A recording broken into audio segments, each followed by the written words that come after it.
Deuxième partie du cours sur les capteurs analogiques. Les capteurs proprement dit, donc les caractéristiques et les principales informations à connaître sur les capteurs. Alors les capteurs analogiques présentent une variation de la grandeur électrique de sortie, que ce soit une tension ou un courant, proportionnelle à la variation de la grandeur physique mesurée.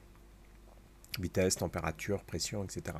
Donc c'est un élément qui va présenter une relation entre un élément physique et une grandeur électrique. La particularité du capteur analogique, c'est qu'entre deux valeurs quelconques de la grandeur mesurée, il y aura toujours une infinité de valeurs de la grandeur électrique. La valeur de sortie, elle sera positive, négative, centrée ou non sur le zéro. On le verra tout à l'heure, il y a tout un tas de caractéristiques possibles et imaginables du capteur. Il n'y a pas de règles dans ce domaine. Alors, en termes de vocabulaire, on va appeler S la réponse que donne un capteur pour le mesurand M de la valeur mesurée. Par exemple, on dira que la réponse S vaut 7,3 volts pour une mesure de 6 degrés Celsius. Alors, si on regarde un petit peu la caractéristique d'un capteur, donc c'est sa réponse en fonction de sa mesure ou mesurande. On peut avoir une courbe d'étalonnage, donc qui doit être réalisée à partir d'un appareil plus précis, par exemple, et on obtient donc différents points de la caractéristique et différentes réponses pour différentes mesures. Et on trace la courbe d'étalonnage. Le constructeur nous donnera la caractéristique idéale du capteur. En général, c'est une caractéristique linéaire qu'il donne, pas obligatoirement, mais très généralement parce que c'est plus facile à exploiter une caractéristique linéaire. Et on voit donc qu'il y a un certain écart entre la courbe d'étalonnage, qui est représentative de la courbe parfaite en fait du capteur, ou de la courbe réelle, et sa courbe idéalisée donnée par le constructeur. Bien évidemment, dans l'idéal, ces deux courbes sont confondues. On va parler du zéro du capteur, c'est sa valeur minimum, et du maximum du capteur. Donc pour une valeur mesurée M, on a la réponse du capteur S, c'est ce qu'on a vu tout à l'heure, et on aura la portée minimum et la portée maximum du capteur, qui sont les deux valeurs mini-maxi de la mesure, et on note l'étendue de la mesure, donc les valeurs extrêmes qui peuvent être mesurées par le capteur. Voilà, un petit peu de vocabulaire et puis un petit peu de... Voilà. Notez que sur cette caractéristique, il n'y a pas le temps. C'est une caractéristique Y en fonction de X, on n'est pas en fonction du temps.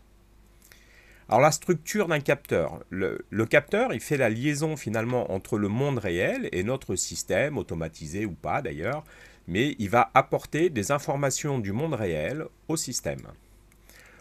Les informations, ça peut être la position, température, pression, vitesse, etc., intensité, que sais-je.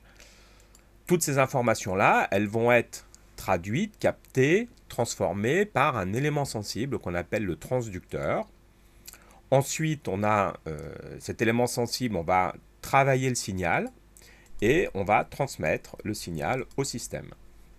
Alors voilà ce que l'on appelle le capteur. Donc on a déjà vu ensemble la partie conditionnement du signal et la partie transmission-communication fait l'objet d'un autre chapitre du cours. Alors très rapidement, le transducteur, c'est l'élément sensible du capteur. Donc c'est un élément dont un phénomène physique pourra être exploité électriquement afin d'obtenir des informations sur la grandeur mesurée. Alors c'est tout un art et c'est toute une branche de la science physique d'étudier ça. Ça peut être, là je donne que quelques exemples, mais il y en a des centaines ou des milliers, la modification de la capacité en fonction de l'humidité de l'air, par exemple, la modification de la résistance en fonction de la température, ça c'est assez commun, des modifications du champ magnétique liées au passage d'un courant, etc., etc. Il y a un tas de phénomènes physiques qui provoquent des modifications des caractéristiques électriques d'un matériau que l'on va essayer d'exploiter. Voilà pour l'élément le plus important du capteur. Donc la partie conditionnement du signal, encore une fois, c'est le cours précédent qu'on a vu, c'est-à-dire qu'on va essayer de linéariser, étendre, voilà, il faut obtenir les caractéristiques qui correspondent au cahier des charges. Et on veut un signal exploitable qui va être 0,10 volts, 420 milli, etc., etc. Et enfin, en termes de communication, ben, il faut envoyer le signal à la partie commande, et ça, c'est l'objet, encore une fois, d'un cours à venir. Dans l'idéal, bien évidemment, le capteur, il est directement exploitable par la partie opérative, hein, mais ben voilà, ça n'existe peut-être pas, c'est peut-être trop cher, on est peut-être contraint par une uniformisation du matériel, etc. Donc on a parfois à faire des adaptations. Alors cette façon de présenter le capteur, elle est un peu artificielle, parce qu'en réalité, vous avez des automates, vous branchez le transducteur dessus, hein, vous branchez une CTN, une résistance, et vous avez directement la partie conditionnement du signal et transmission qui se trouve dans l'automate.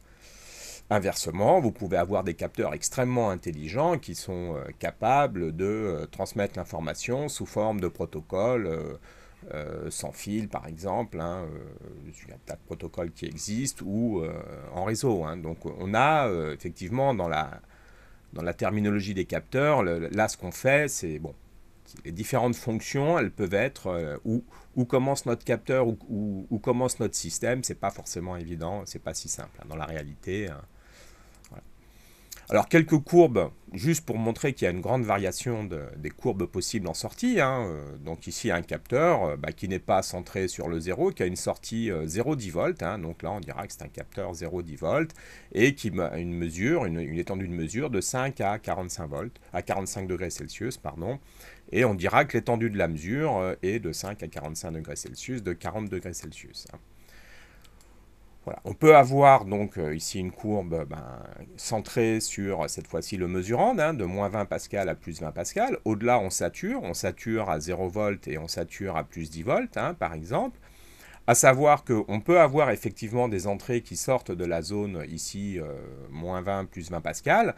Le constructeur va nous dire, par exemple, jusqu'à 50, tout va bien, mais au-delà de 50 pascal, donc il sature, hein, entre 20 et 50, vous avez une saturation de mon capteur, mais au-delà de 50, mon capteur, je garantis plus son fonctionnement correct, et je garantis pas que si vous revenez dans la zone des moins 20 pascal, il donnera encore des bonnes valeurs. C'est-à-dire que le constructeur nous prévient toujours d'une utilisation correcte de son capteur dans certaines limites.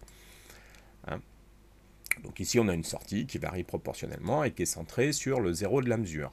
On peut avoir ce genre de capteur hein, qui ne démarre pas à 0, mais qui démarre à 1 volt, de manière à avoir une bande morte ici pour s'assurer qu'entre 0 et 1 volt, eh ben, on est bien au 0 hein, quelque part, et que on a quelque chose. La zone du 0, des fois, est un petit peu perverse. Est-ce que le système est à l'arrêt? Est-ce qu'il est débranché? Donc, pour éviter ce genre de choses, eh ben, on prend des capteurs avec une bonne morte, ici, entre 0 et 1 volt. Encore une fois, ça dépend de l'application. Voilà, et puis on peut avoir des capteurs ici parfaitement centrés entre moins 1500 et 1500 tours par minute et entre plus 10, moins 10. Voilà. Je n'ai présenté ici que des capteurs avec une sortie en tension, ce sont les plus couramment utilisés. Dans un autre domaine de l'électronique, on a des capteurs qui ont des sorties en courant, qu'on appelle des capteurs 420 mA. J'en ai jamais vu dans les concours, l'exploitation de ces capteurs est un petit peu plus délicate et a priori elle n'est pas au programme des CPGE. Voilà. Et on peut avoir des capteurs quelconques avec une courbe quelconque. Il n'y a aucune règle sur les caractéristiques à avoir. On a toujours une saturation, c'est-à-dire qu'en dessous de la valeur mesurée, on reste à la valeur minimum que donne le capteur. Au-delà de la valeur valeur mesurée maximum, donc de la portée max du capteur, on sature sur la partie positive. Et entre les deux, on essaye d'avoir une courbe linéaire en général. Alors, dans l'absolu, un capteur analogique, il peut détecter n'importe quelle variation de la grandeur mesurée. Même une toute petite variation, le capteur analogique, comme il a entre deux valeurs toujours une infinité de valeurs possibles, il peut déceler l'infiniment petit. En réalité, ce n'est pas vrai. On va parler de la résolution du capteur, c'est sa plus petite variation de grandeur mesurable par le capteur. C'est lié au niveau de bruit dans le signal du capteur. C'est-à-dire qu'il y a un moment, un signal n'est jamais d'épaisseur nulle, un signal électrique n'est jamais d'épaisseur nulle. Donc il est compris dans un bruit qui fait l'épaisseur du signal. Et si la variation du capteur est plus petite que le niveau de bruit dans le capteur, eh ben, on ne voit pas cette variation du signal d'entrée, elle est perdue dans le bruit.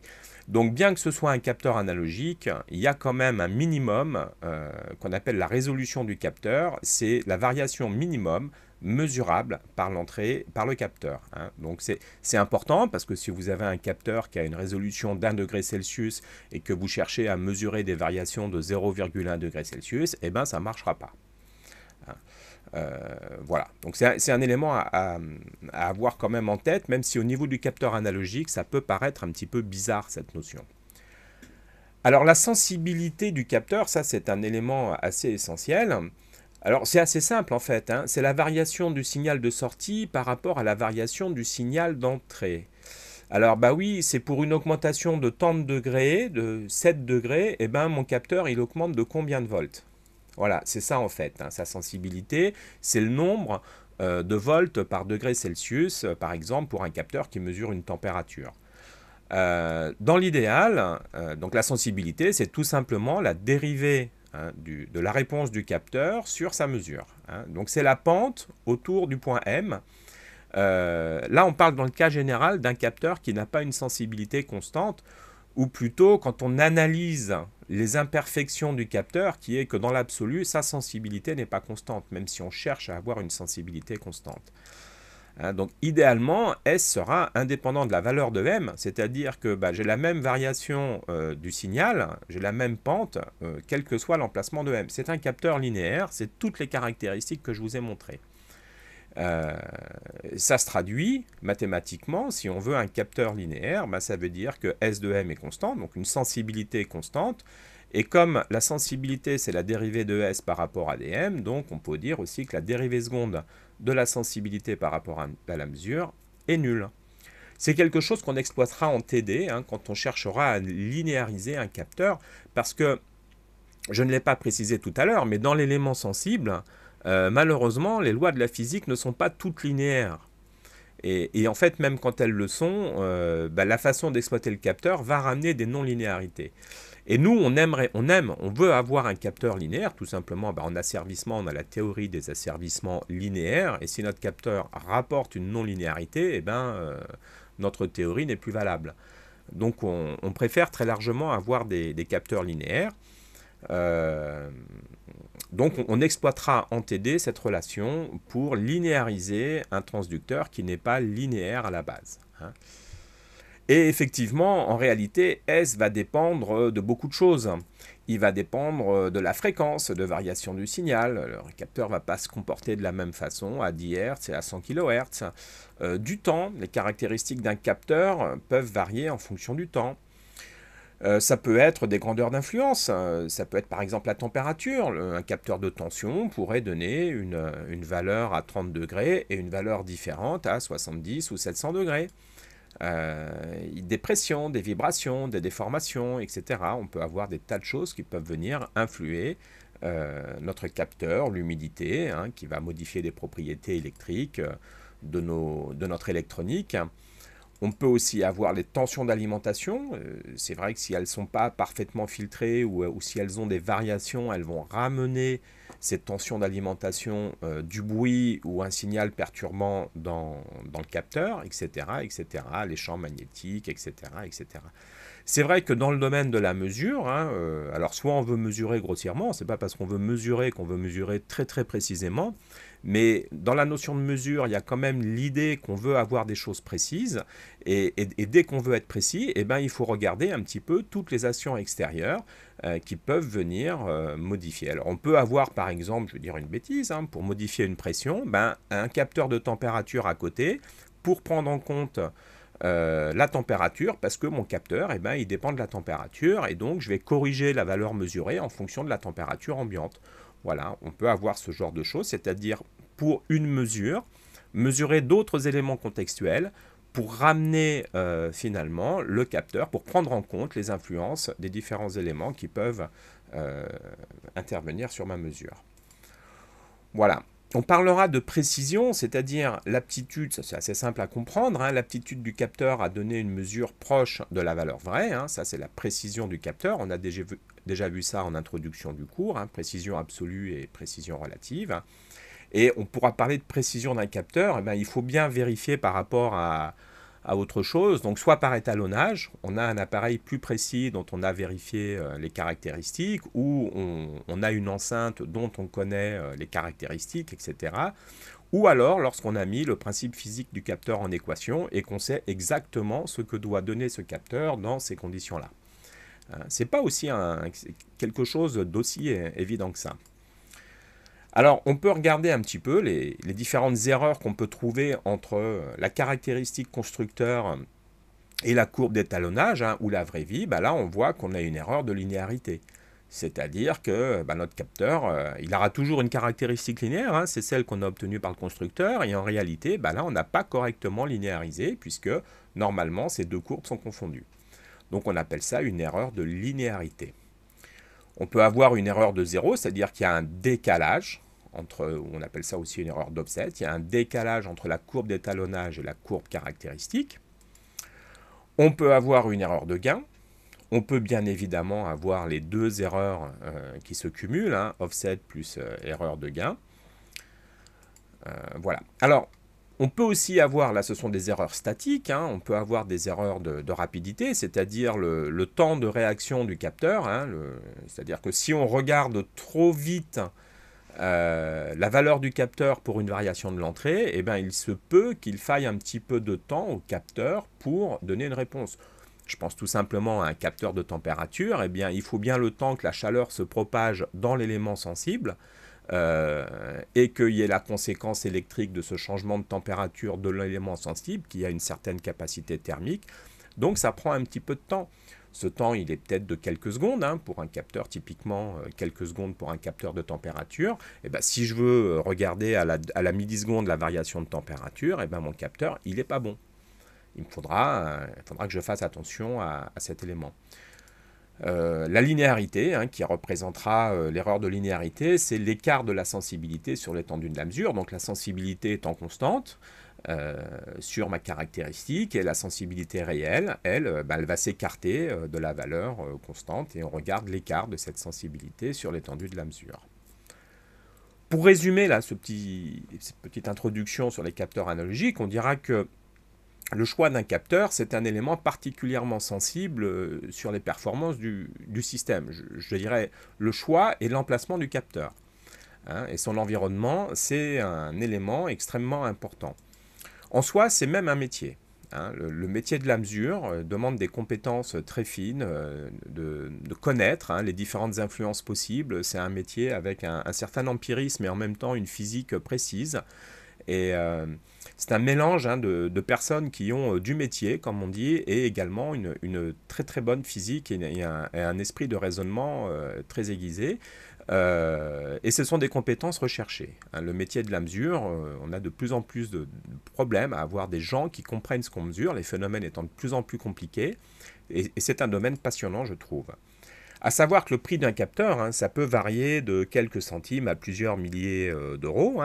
Et faire très attention, en général, le plus est généralement l'ennemi du bien. C'est-à-dire que ce n'est pas en mettant un super capteur super bien dans un système qu'on s'assure du meilleur fonctionnement du système. Un capteur qui répond trop vite peut déstabiliser un système, alors qu'un capteur qui répond plus lentement va ramener un petit peu de calme dans un système asservi, par exemple.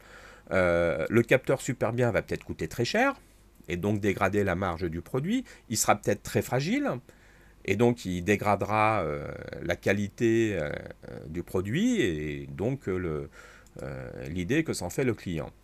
Donc vraiment le choix d'un capteur est un élément à prendre particulièrement en compte. Le choix, sa mise en œuvre du capteur, c'est un élément très très très important. Voilà, on continuera le cours suivant avec quelques exemples de capteurs analogiques utilisés dans les sujets de concours.